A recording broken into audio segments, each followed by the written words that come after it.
Today we're joined by young adult and contemporary romance novelist Amy Reece. Amy lives in Albuquerque, New Mexico with her husband and family. She loves to read and travel and has what she calls an unhealthy addiction to dogs. She believes red wine and coffee are the elixirs of life and lead to great inspiration. She's the author of the Seeker series, a young adult paranormal series, and The Way to Her Heart, a young adult romance suspense novel. Hello, Amy. Hi, how are you? I'm well, Thanks thank for having you. me. Thank you so much for taking the time out of your busy writing schedule to join us. It's such a pleasure and an honour to chat with you. I've read Watch Over, your first book in the DeLuca family series, and also the most recently released fourth book in the series, This Time. I loved each one and I can't wait to read the second and third ones too. But what struck me is that even though the novels are in a series and some of the characters overlap, your books can be read as standalone novels as well. Was that a deliberate decision, and why? Yes, definitely a deliberate decision. I think why is that cliffhangers are problematic. I enjoy them, but some people definitely do not. And I wanted to make sure that when I started a brand new series, and I released Watch Over just last year, so it's pretty new. I just want to make sure that people could find the book, jump in at any point, and of course I want them to go back and read, or if they read them in order, that's fine, but I just wanted them to be accessible for whatever point people jump in at. I understand that completely. Like you, I love cliffhangers-ish sometimes, but it's great to read a book and then come to the end of that book. I love that. The DeLuca family seem a very close-knit family. I was wondering about the names. DeLuca sounds Italian, while the names of the sons in the family, Hugh, Finn and Seamus, sound Irish. The other three children might have Italian names though, mightn't they? I think it's Cara, Tony and Izzy, which I'm assuming stands for Isabella or something like that. Yes. Yeah, so with the DeLucas, I decided it would be fun to see what would happen with the Italian guy marries an Irish girl. And that's the parents' story, which sometime I think I might write that as a prequel or a novella or something. That might be kind of fun. Maybe one of those bonus stories. That sounds great. That's fun. And so that was the family based on some friends, kind of loosely based on friends that they were talking one night. And I was like, oh, I have an Irish-Italian family. That's really kind of funny. In their case, their last name was actually Irish, so it was kind of the other way around. Right. But in my world, I decided that when they got married and started having children, that they would take turns naming the children. And so the mother went first, and that's why the first son, his name is Hugh. Right. And then it kind of went back and forth. Hugh, and then Izzy is next, and then, on down the road. So it's just back and forth. And so there's 6 kids, and we've got 3 Italian and 3 Irish. Well, it's just as well as 6, so they each had enough children to name. That brings me to the next point that I thought was amazing. You have some cracking plot lines. I mean, they blow your mind, they really do. And I was intrigued. How do you brainstorm your ideas? So, as far as the plot lines go, I know this is a question that we as writers get asked an awful lot. How do we think of these ideas? Where do our ideas come from? And I know very frequently the answer is I have no idea why my brain works this way. It's disturbing sometimes. But so in some ways I don't know. I'm always thinking of mysteries. I like to write about mysteries, watching mystery television shows, forensic files, that kind of thing. But then the pieces seem to come together through conversations, through people I meet, and I'm like, oh, they're so interesting. I'm going to do a few tweaks and turn them into a character, that kind of thing. Mm-hmm. So with Watch Over, I kind of had the basic plot line, the stalker, somebody's being stalked idea, because that's just fun, and it's so, suspenseful and scary to think somebody's watching you and sneaking into your house, that kind of thing. Yeah. But then it kind of came together with a conversation over lunch one Sunday afternoon with my family, Mm-hmm. when my brother-in-law told a story about these two people he knew that were neighbors but didn't know each other until this stray cat started visiting both of them. Mm-hmm. And one of them put a note in the collar, and when the cat, and I thought that was a great story, and I was going to use it in my book to kind of facilitate the romance between Finn and Mel. So that was fun. Yesterday morning was getting some really good inside information for the next book. So book 5 in the series that I would not have access to, for, in my own life. So this is good stuff. So I'm busily plotting and planning for the next book. Great. Can't wait to read it. You write amazing characters. And so I wanted to ask you, which of the characters do you relate to most strongly? Or is that unfair? Because they're all your babies. Yes, they're all my babies.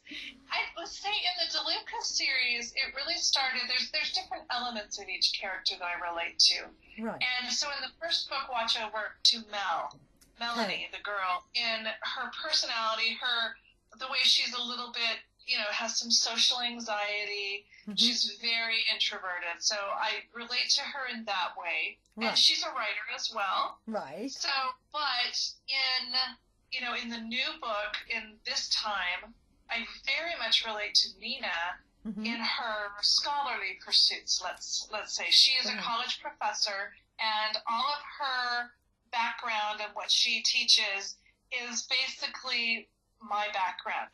Her dissertation she wrote, that was my thesis. I'm not a doctor, but I got my master's degree, not my PhD. But so all of the books on her shelves look, they're the books on my shelves right there. I can see them.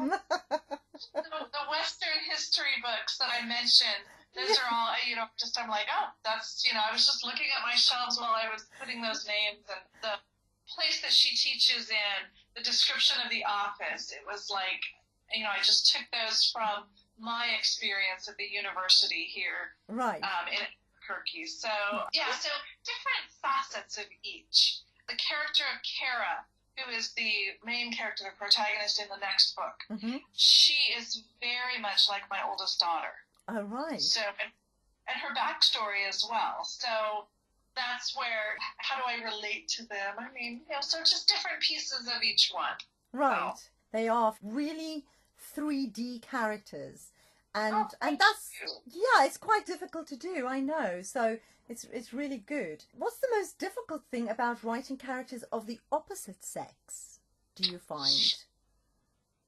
I would say, writing the male characters, because, I want to create these amazing book boyfriends that people want to read and just love. But, I want to make them real. Mm-hmm. So they can't have they can't show their emotions too much. They can't talk about their feelings. Mm-hmm. So things like that where it's like, wait a minute, what would he say? Would he really say that? Or would he just get mad and walk home? So trying to study the male of the species, the way they react and the way, without making it overdone and just cliche. I want to give them a lot of heart, a lot of feeling, but not make them too touchy-feely. I think that's the biggest challenge, is kind of trying to get inside their mind. Well, I think you do a brilliant job, because they are brilliant. I fell in love with Finn, the first one. Yeah. Oh, he's beautiful and fabulous. He was a lot of fun to write. I really liked him. We've kind of spoken a little bit about this next question. Are any of the characters based on you? Yeah. So the most would be Melanie, I think, is closest to me personality-wise. Right. Because I think Nina is much bolder than I am. Kara also is a lot more outgoing than I would ever be. Izzy has a lot of character traits in common with me. And then in my original series, Allie I think she's the teenager I wanted to be. Right. So I think that is how, because I think any character we create has some element of ourselves. And we can't help doing that. Even our antagonists, even our villains, to get really inside their head, there has to be some way that we relate to them. So, but I would say the closest is probably Melanie. Okay. You know. That's interesting. So. Yeah, she's fabulous. I loved her. And I love the fact that she fell in love with Finn. Same as me. So do you outline your novels, or do you just start writing and let things develop as you go along? Oh, I'm a big planner. I definitely outline. I have, over the years that I've been writing, which is not a terribly long time, but I've developed what works for me, kind of a flow, an outline that gives me, you know, an idea of where my climax is going to be, my rising action, that kind of thing. So I have to have those major plot points. Right. And then a lot of the other things will happen. You know, I imagine them, or maybe I go someplace that I'm like, oh, this would be a great place for them to go. Let me write a scene here because that would be so much fun. The major things I have to have down, because they're mysteries, I need to know what point I'm going towards. Right. And make sure I try to sprinkle the clues without giving away, you know, the farm and making it way too easy. Right. So really, I think it's important for mystery and suspense writers to know where we're heading. For sure, yeah. And that's what I suspected. That's why I asked you, because I can't imagine, unless you are some kind of which you probably are as well, some kind of a genius to put this all together just by pantsing it. I'm like, wow. No, I can't pants it. I spend a lot of time planning. I really do.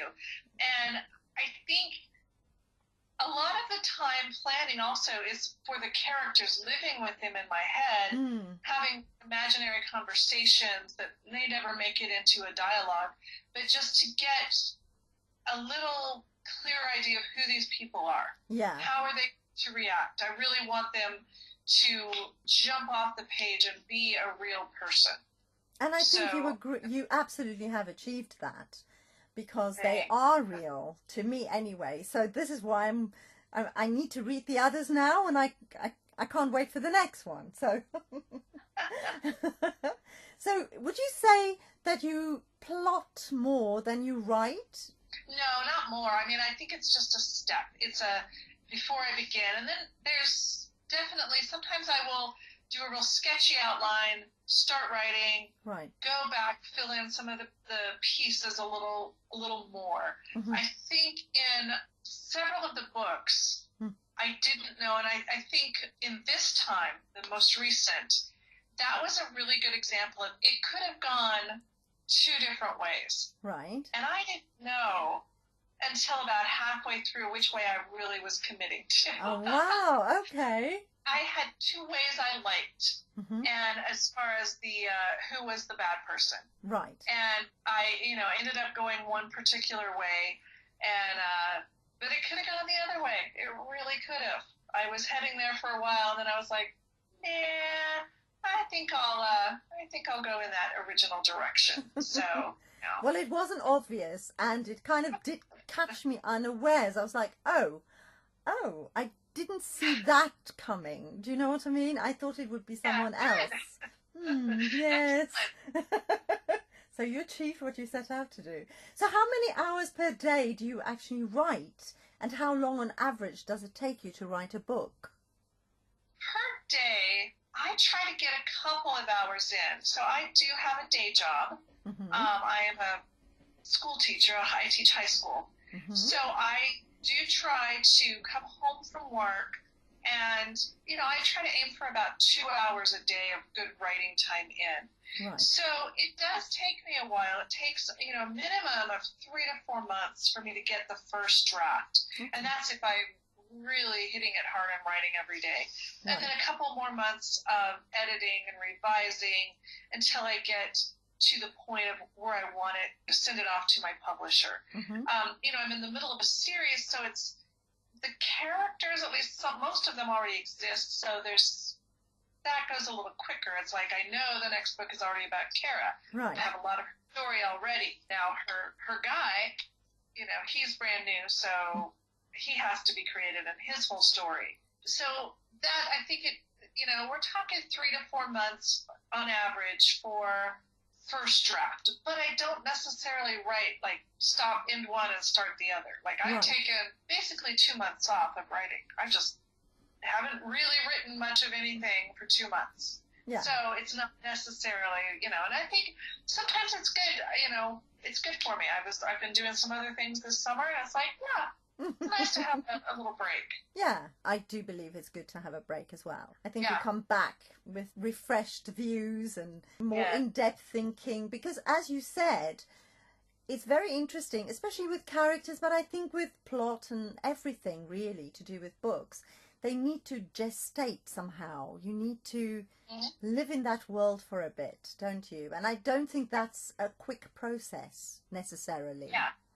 Not necessarily. And then the other thing that I think is really important is to read, and sometimes to just I've been doing a lot of reading this summer just to see what other people do. Yes. And to remind myself, reading in my own genre, reminding myself of, look what they did there. Because I don't know if you feel this way, but now as a writer, I do not read the same as I ever did before. That's true. You really pick it apart now. And so it's been really good. I've been reading some good suspense thriller novels this summer to really ask myself as I read and figure out how they're building the tension, how they're really, parceling it out a little bit at a time. Right. So I think that's really important for authors to do as well. I absolutely agree with you. I think that is important because we don't live in a vacuum, Right. How did you become a writer? I'm a big reader since I was a child. Kind of feeds into it. I wrote a lot as a child. And in fact, I still have a file folder full of my stories. Handwritten, scrawled out. I had a phase where I wrote only in fountain pen. Oh. Just regular C.S. Lewis, I think. And so I wrote a lot of copied. I just would read a book and then write my own version of it when I was a child. And then, of course, life, education, family got in the way, and so I didn't write anything else except academic papers for a long, long time. Right. And then in 2013, my youngest daughter graduated high school and went out of state to college. So there was a little bit of an empty nest, and I filled it. I decided I'm out of school. I'm at a place in my career where there's not a big something coming up that I have to prepare for. So I decided I wanted to try writing a full-length novel. And so I decided to do it during NaNoWriMo, which is National Novel Writing Month of November. Yeah. And as an English teacher, I also decided to have my students do it, my high school seniors. That's fantastic. So we did it as a project. Yeah. And we wrote our 50,000 word novels in November, and it was kind of a question for me to see whether I liked it or not. Right. Whether it was something I really wanted to do. And I finished the first very early draft of Seeker, what would become Seeker, and in that month, and spent a lot of time revising and editing, and decided I did like it. I really enjoyed it, and wrote the next book in that series. Meanwhile, I kept editing and revising Seeker and querying it to different publishers, and eventually found a publisher for it, and so I have been with them since. Now I'm on my 9th book with them. So that's fantastic. So how do you find being with a publisher? Because I speak to authors who publish with a publisher, and I also speak to authors who self-publish or independent authors. How do you find being with a publisher? Well, so I did I toyed a little with self-publishing at the beginning. I self-published Seeker and the second book in the series under different titles and a different name. And then I got picked up by this publisher and signed a contract. So I have a little bit of experience with the first, more experience with being with the publisher, and I do enjoy it just because it just, for my particular way of thinking and my gifts and graces, which do not involve things like cover design or formatting or that kind of thing. Right. So I really like the fact that they do all that, the work that I don't feel that I'm very good at.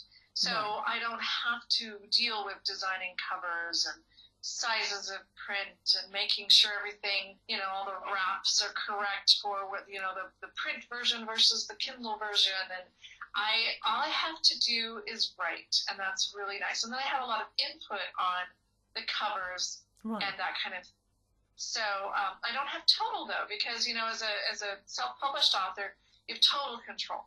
Yes. So the what you have to give up is some control. And when they come up with a cover design that they're like, we like this, and you're like, oh, they win because you did. That is in the contract that they have the ultimate say. Right. But there's a lot of, they ask me first. I get to fill out a design sheet of what I want. Right. I get to write a sample blurb that then they work with. So there's a lot of input. Right. Oh, that's good. So for me it works. I know it doesn't for everybody, but it's where I am right now. That's great. Well, I think different strokes for different folks. Exactly. Yeah. So how did publishing your first book change your process of writing, or did it? Yes, I think because I didn't plan the first one very well, that was definitely more pantsed than any of the rest. But the idea of, okay, because when I signed a contract for Seeker, it was for the series. Right. And so I knew there was a series coming up, and I knew I had 3 more books to write, 2 at that point. And so it made it just was more serious suddenly, and I needed to plan things out. And once you've started, if you're writing a series, you have to plan things out. I mean, because you have to make sure things fall in line. So with the Seeker series, a lot of it was their ages. They aged as, like in any series, people are going to age, but they started as high school teens and they aged into young adults. I've had to, found with the DeLucas, there's 6 of them, and I've had to make charts about, okay, how old are they? So now how old are they? They were this age, watch over, now how old are they? Something that doesn't come up too often in the book is their middle names. Oh. And make sure, but I know them, I know their birthdays, I know their middle names, and I need to make sure if I do mention it somewhere that I haven't changed it. Right, yes. So I haven't, so things like that. So a lot of charting, a lot of planning on just making sure I'm consistent. Yeah, and continuity, I suppose. So how do you plan? Do you use like a whiteboard? I know some people do, or do you plot it online, or do you write it? For me, it's all digital. Okay. I love the thought of having, big whiteboards, because I write these mysteries and people are always dying. I would have so I could just have a whole wall in my office here and make it a murder board. That's happening. That's great. Yarn, pieces of string going to different, just like they do on TV. I feel that is like my next step. That's brilliant. You could have that as a cover for one of the books. I love it. Yes, definitely. That's hilarious. Happening. Yeah, right now it's digital murder boards. Okay.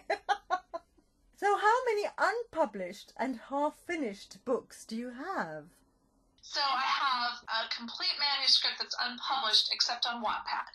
And it is available there. That's kind of one that I'm using on Wattpad to get people in. Right. To draw readers in, because I have, once I publish a book, once it's professionally published, I have to take it from Wattpad. Of course. I can leave like 10%. I can put a sample chapter. Right. So I don't want to be on Wattpad with just sample chapters. No. that would drive people crazy.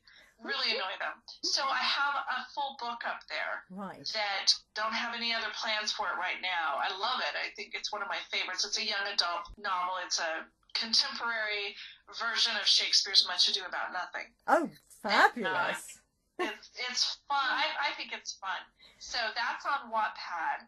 Then there's an ongoing story I'm working on Wattpad as well that is a young adult paranormal story. Mm-hmm. And that's just my work in progress right now. Excellent. Kind of slow work in progress. I feel bad. But yeah, it's just not happening very fast. But it's still being worked on. And then I do have, it's a prequel to The Way to Her Heart. It's the parent story. Right. That I started, and it's probably, I don't know if it's going to be a novel or a novella. When I first started it, I thought of it as a novella. Mm-hmm. And I haven't worked on it in quite a while, but it's still sitting in a pile somewhere. And other than that, that's about it, because since I've been involved in these series, mm-hmm. I finished one and it's already under contract, so off it goes, I'm going to have to follow you on Wattpad now, you realise, don't you? Yes. So can I ask, what does literary success look like to you? It could be different things. Mm-hmm. And my big joke as far as literary success would be seeing my books at Costco or Sam's Club. Right. Big piles of them. That would tell me, yeah, man, you've made it. Other measures would be somebody purchasing the rights for, to make it into a film, a feature film. Oh, cool. Or maybe someday landing a contract with one of the big publishers. Mm-hmm. And, finding my way onto one of the bestseller lists or something. That would be great as well. It could just be being able to write full time and make, enough money to be able to give up the day job. But so there's different ways. I'm pretty close to being able to retire from teaching, so that might not be in the too distant future where I'll be getting a retirement from teaching. Right. And then the second career, writing. So yeah, fantastic. So different things. I mean, for the most part, I write because I enjoy it. Mm-hmm. If I stop enjoying it, I will stop writing. But I like it. As far as what is success, I can point to books on my shelf and say, I wrote that. That's amazing, isn't it? Yeah, it feels good. It does. It feels really good, and not everybody can do that. And I think it's really cool. Yeah, that we can do that. If you could tell your younger writing self anything, what would it be? I would tell her, that little girl that would sit up in her bedroom, scrawling in spiral notebooks for hours at a time, I would just tell her to keep doing it, to not stop, not put it on hold, that it's silly, that just to keep writing. And I think I would have written my novel before my youngest child graduated from high school. Yeah. So I would have been maybe further along, and I think that's what, when I have students that write and really enjoy it, I just tell them, keep writing. It doesn't, at this point, it doesn't matter what you do with it. It doesn't have to be perfect, but just keep writing, because you get better as you write. Of course. The more you write, the more you read about writing, the more you study it, you refine, you get much, much better, I think. I read my first book and I cringe. Wish I could do it again. Well, I'm re-editing my first book right now, so I understand completely. Because you do learn, and I also think that we are different at different stages of our lives. So maybe the book that you wrote in your 20s would be different from the book that you wrote in your 30s, your 40s. Do you know what I mean? I think that that's part of it. Just one question I thought of as you were talking. Do you write for yourself, or do you write what you think your readers might like to read? Because I'm a reader, I write what I want to read. Right. And to me, that's the advice I would give to other writers, is write what you like to read, because there's other people out there that are going to enjoy that as well. So my books aren't modeled on other people's books, but it's the kinds of things I would want to pick up and read. And it's not for everybody. Other people like much more literary things. Maybe they like darker things, but it's what I like. I like the happy endings. I like there to be a mystery. That's why there's always a mystery in my books. I tend to gravitate towards that kind of book. I don't tend to read very many pure romances. And mine always have something else. And so that's what I write. There's always something else for me. So it's just my preference, you know, and other people have their own preference. So I will probably never write just pure romance with no other major subplot to it. I think, and I've been, I don't know if accused is the right word, but people will say, oh, it's like mystery with a little bit of romance. I don't get that. I don't see that. People will say that in reviews. Oh, there's a little bit of romance in it. And I was like, no, really? no. So I really make it very balanced. You know, a lot of romance with this mystery that's kind of moving the plot along is my idea. And that's just because that's what I like. So. I think people who give those types of reviews are probably people who like only pure romance, possibly. You know, but no, because I find your books have lots of romance in them. They are essentially romance with suspense. Yes, exactly. Yeah. What's the most difficult part of your artistic process, would you say? I think sometimes it is getting out to talk to the real people that have some of these experiences. It's fine. I love to do the internet research. I'll watch the TV shows, the specials, the whatever. That's easy. But actually going and talking to real people, but the most difficult would be making that connection myself.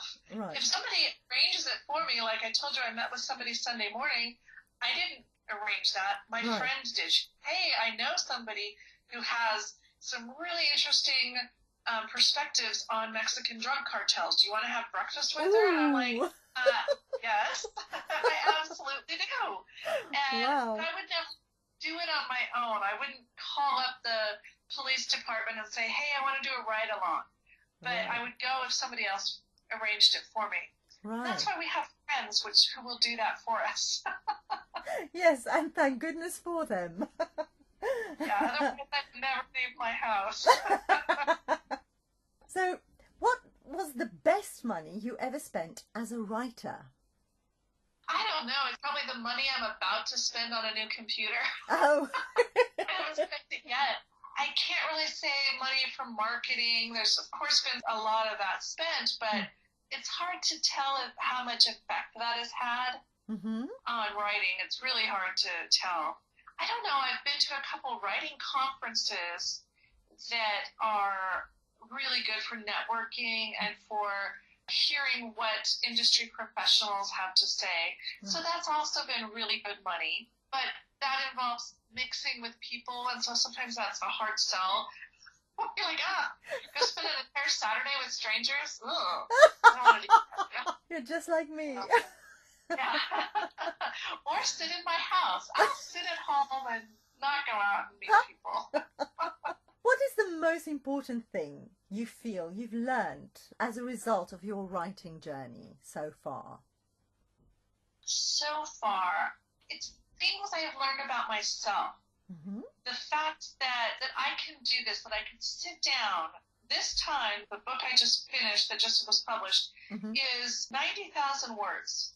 It's my longest book yet. And the fact that I wrote that and I stuck to it, that kind of bleeds over into other areas of life. I can tell myself, you managed to do this, because I talk to people and they'd say, oh, I could never write a 90,000 word book. There's no way. And you think, well, I did. I've written, in fact, 9 books. And so if I can do that, certainly I can do fill in the blank, whether it's apply for a new job or actually start an exercise program or eat healthy or things like that. So I think I've learned about my own strength and the fact that there are things I can do that I never knew I had the strength to do. And I think writing has really brought that to me. That's fantastic. Yeah. That's what I think about Mm. the strength that it's brought. That's wonderful.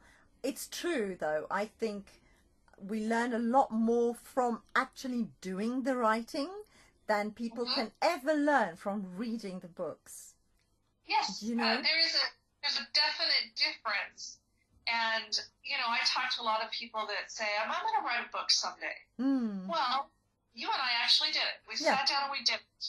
And that's big. And that when you talk to other people that have done that, and you just feel this enormous sense of accomplishment. Yeah. And it does a lot of things, a lot of healthy things for you mentally that can carry over into other areas of your life. Absolutely. So, yeah. Totally agree. Yeah. Well, Amy, that's been brilliant. Thank you so much. That was amazing. It was lovely to meet you. Nice to meet you too. Have a wonderful evening. Have a good evening. Thanks. And you. Take care. Bye.